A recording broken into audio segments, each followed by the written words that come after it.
I'm going to have a slumber party. I've never had one. How could I when I have shared a room with Libby all my life? I just can't wait until Saturday night. Mouse, Sandra, and Jane are coming. And Mom says we can all sleep in my room if my friends bring sleeping bags with them. I even have new pajamas to wear. They are red and white striped. Mouse has the same ones. She promised to wear them so we can be twins like Sandra and Jane. My slumber party is going to be the best slumber party that ever was. Since I have been planning everything so carefully, I got really sore at Libby this morning when she told Mom, I'm going to invite Mary Ann Markman to sleep over Saturday night. Oh no, I said. You know I'm having a slumber party. So? Libby asked. Who wants to get in your way? That's not fair, I said to Mom. Can't I do something just once without her butting in? There's plenty of room, Sheila, Mom said. If Libby wants Mary Ann to spend the night, there's no reason why she can't. It has nothing to do with you. They'll try to boss us around, I cried, just like always. Ha! Libby said. Nobody's going to spoil your party, Mom told me. I promise. I don't see why she can't spend the night at Mary Ann's house instead, I said. Because Mary Ann's parents are going out and her mother doesn't want us to stay alone, Libby said. Otherwise I would. In a second. I just know that they will ruin everything.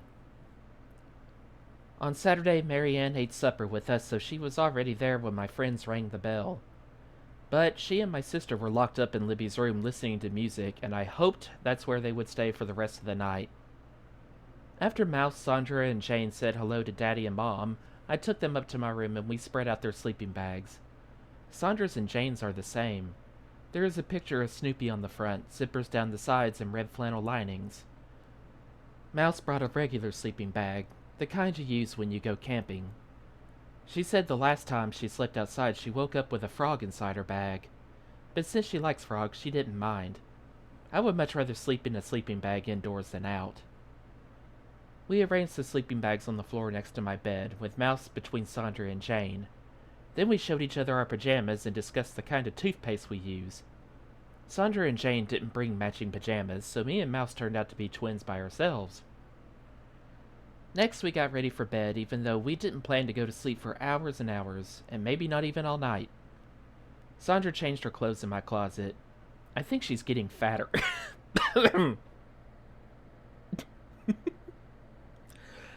I think she is getting fatter, but I wouldn't say that to her face. She is very sensitive and would start to cry. She should go on a diet. I can't understand how such a fat person can swim. Why doesn't she sink to the bottom of the pool? Someday I will ask Marty about that. Sandra and Jane threw their clothes in a pile on the floor, but Mouse folded everything and packed it away in her overnight case. Then she took out a small notebook and said, Let's make a slam book. What's that? Jane said.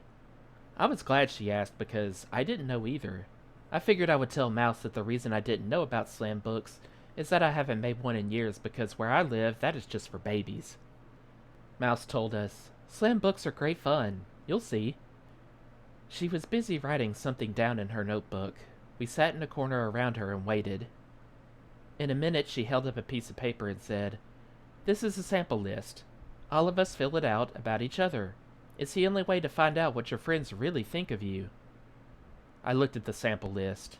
It said, name, hair, face, body, brain, best thing, worst thing, and in general. You see, Mouse explained, we'd never be brave enough to just sit around and tell each other the truth about ourselves. That would be too embarrassing. But since everybody wants to know what other people really think of them, this is an easy way to find out.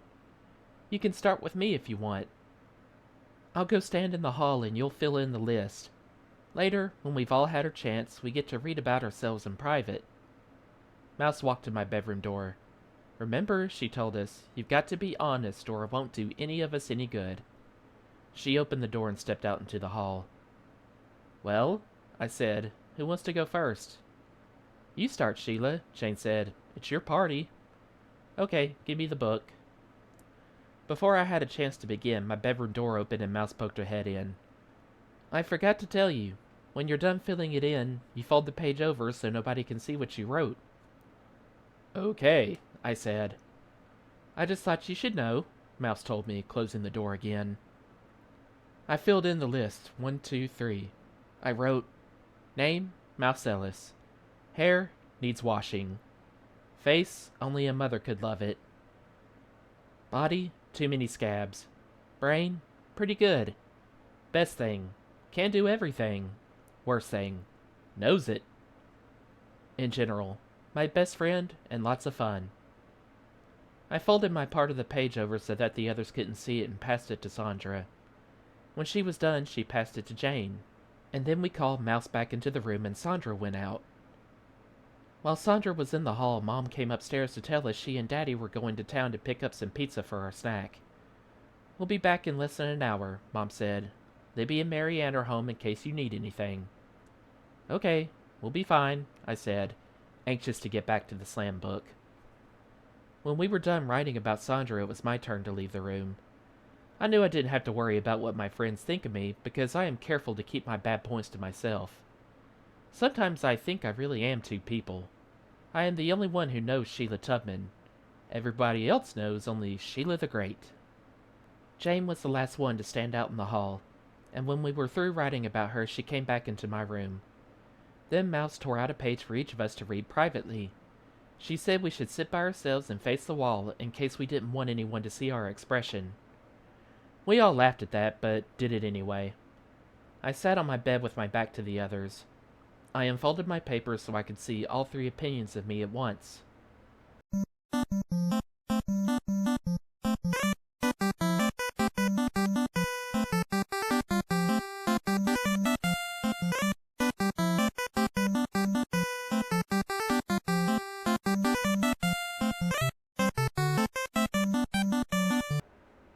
Who did they think they were? Why did I ever bother to invite them to my house? They didn't deserve it. I read about myself 6 times, but I didn't turn away from the wall. After a while, I noticed that the room was very quiet. I wondered what the others were thinking. That's when Sandra started to cry. I knew it was her even though I was facing the wall. First she cried low, but when I turned around to look at her, she took her hands away from her mouth and started bawling so loud you could probably hear it a mile away. I hate you, she yelled. Every single one of you. You all think I'm a big fat slob. Even my own sister thinks I'm a fat slob. Well, you are, Jane said, and you should do something about it. Anyway, somebody said some pretty bad things about me too. Like I can't keep secrets and my brain is turned off most of the time. So, Mouse said, I don't think it was fair of you to make fun of my scabs. I didn't make fun of your scabs, Jane hollered. Somebody did. Well, it wasn't me, Jane yelled. I didn't say anything because I was the one who wrote that about Mouse's scabs, but I never thought it would bother her so much. And another thing, Mouse said, I don't think any of you have the right to tell me that my hair needs washing. What's so bad about that? Sandra asked. How do you think I feel that 2 of you wrote I'm a crybaby? You are a crybaby, Mouse told her. And I don't see what business is it of yours that my belly button sticks out. I didn't write that, Sandra said. I wrote about your ears. Well, that's just as dumb. I'm the one who wrote about your belly button, Jane said, and it does stick out, so there. Just shut up, Jane, Mouse hollered. Jane was standing near my dresser, and when Mouse said that, Jane picked up one of Bobby Egren's model airplanes and threw it across the room at her. Who's going to make me? She asked. You cut that out, I told her. They're not mine. So? Jane said, throwing a plane at me. I told you to cut that out, I shouted. And I want to know which one of you wrote that my body is abnormal. My body is as normal as any of yours. Even more normal because I don't have to hide in any closet when I get undressed. And who says I have ugly feet? Your feet are just as ugly. I wrote about your feet, Sandra said, because your big toes are funny looking. I think there's something wrong with them. How dare you say that about my feet? I yelled, you big fat crybaby. I'm going home, Sandra bawled. I don't have to stay here and listen to this. That's right, Jane told her. Go running home to Mama, just like always. She tossed a model boat at Sandra. I could tell plenty about you if I felt like it, Sandra said, throwing the model plane back at Jane. You just try it and I'll get you, Jane yelled, as she flung another model. This time Sandra picked it up and sent it flying across the room at Jane. And Mouse picked one up and did the same thing. I got so mad I yelled, "You're ruining my party," and I threw one of Bobby's models at Jane. Pretty soon we were all throwing the models at each other, and we were all screaming and half crying too, because of the terrible things we wrote about each other, even though some of them were true. That's when Libby opened the door and said, "What is going on in here?" I shouted, "Get out and mind your own business." Jane threw a model at Libby, and Libby had to duck so it wouldn't hit her in the head. Instead, it hit Mary Ann, who was standing right behind Libby. She hollered, "You little brats! You little baby brats! You're too young for a slumber party. I said get out of my room now. I am going to tell Mother and Father about this, Sheila." "Blah, blah, blah," I said. "Yeah," Mouse told them. "Blah, blah, blah." Then Mouse looked at me and we started to laugh. And when we did, Jane did too. After a minute, even Sandra joined us. We all laughed at Libby and Mary Ann as we shouted, "Blah, blah, blah, blah, blah." Libby called us baby brats one more time before she slammed our door shut. Then I flopped down on my bed and I looked around at my room. Bobby's models were all over the place. "He's going to get me." "Don't be silly," Mouse said. "He said he would and he means it. I know he means it." "So what? Who cares about the old model maniac?" Mouse said. "That's easy for you to say," I told her. "You're not the one he's going to get. There's only one thing to do." "What's that?" Sandra asked. "We have to fix up every single model." "But how can we?" Sandra said. "One of them broke right in half." "That one we can throw in the garbage, but the rest of them we have to repair." I went to the desk and opened the drawer. I took out 2 tubes of tester's glue and a box of model paints. I divided the models into 3 piles. "It won't take long to fix them up," I said. An hour later, we were still sitting on the floor gluing and painting when my mother knocked on my door and called, "Snack time!" I whispered, "Quick, hide the stuff," as I ran across my room to open the door for Mom. She was carrying a big tray of pizza. That smells delicious," Sandra said. "It's nice and hot," Mom told us. She set it down on the desk. Then she wriggled her nose and looked around. "Something smells funny in here, girls." "It does?" I asked. "Yes, like glue or something." "Oh, that's just my toothpaste, Mrs. Tubman," Mouse said. "What kind of toothpaste smells like that?" Mom asked. "This new kind that prevents cavities," Mouse told her. "I hope it tastes better than it smells," Mom said. "Mother! Mother, is that you?" Libby called. "Yes," Mom said. "We've got plenty of pizza." Libby came rushing into my room with Mary Ann right behind her. "Mother, Sheila and her friends were just awful while you were gone. They were yelling and screaming and throwing around all the models from the top of the dresser." Mom stood in my doorway and said, "Sheila, what's this all about?" "I told you she ruined my party," I said. "She just has to butt in on everything." Mom looked over at my dresser. "Where are all of Bobby's models?" "Under the bed, Mrs. Tubman," Mouse said. "We wanted to make sure nothing would happen to them, so we put them away for the night." "They are impossible children, Mother," Libby said. Mouse looked back at us. We all smiled at her. "This is Sheila's party, Libby. I think you and Mary Ann should go to your room and let these girls take care of themselves. I know they wouldn't do anything destructive to another person's property." "Oh, Mother," Libby said, "you don't understand at all." "Good night, Libby. Good night, Mary Ann," Mom told them. "Thanks, Mom," I said. "Have a good time, but don't stay up too late." When Mom went downstairs, we started on the pizza. Sandra ate 2 pieces and reached for a third, but we all shook our heads at her and she took her hand away and said, "The truth really hurts." We all agreed. After our snack, we went back to work on Bobby's models. We fixed them up pretty good. From far away, you'd never know there was anything wrong with them. And besides, didn't he say he was bringing home a whole bunch of new ones? So he'll probably never notice that these have been in battle. At least I hope he won't. We spread the models out to dry and put away the glue and paints. "I'm getting tired," Sandra said. "We can't go to bed yet," Mouse told her. "We still have some unfinished business to take care of." "What?" Sandra said. I looked at Mouse because I knew what she was thinking. "We have to get even with Libby and Mary Ann for telling on us." "Goody," Jane said. "They deserve the worst." "But what's the worst?" Sandra asked. "We should put frogs in their beds," Mouse said. "Where are we supposed to get frogs?" Jane asked. "Behind my house," Mouse said. "There's a brook full of them." Forget it, I said. My mother's not going to let us go running around at this hour.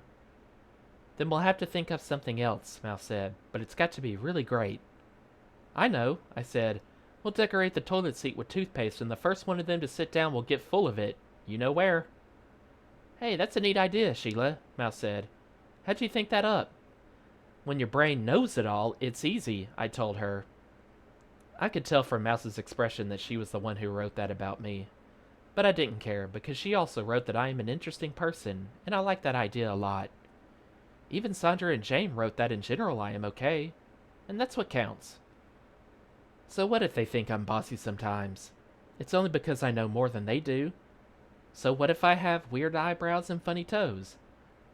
Not that I agree, because I don't see anything weird about my eyebrows, and my toes are just like everybody else's toes. But to be an interesting person, well, not everyone can be that. That is something special. We all went into the hall bathroom and brushed our teeth and used the toilet. Then I personally covered the toilet seat with toothpaste. When I was finished, the others wanted to add a little to it, so by the time we were done, there wasn't a spot on it without toothpaste. We went back to my room and waited. When my bedroom door is open, you can hear the water running in the bathroom. Pretty soon, we heard Libby and Mary Ann walking down the hall. They're going to the bathroom now, Jane said. Shh, I told her. I think they brushed their teeth first, and then it sounded like one of them was gargling. It was hard to keep from laughing because we knew in another minute, Libby or Mary Ann would be sitting down on all that toothpaste. But then we heard the toilet flush without a sound from either one.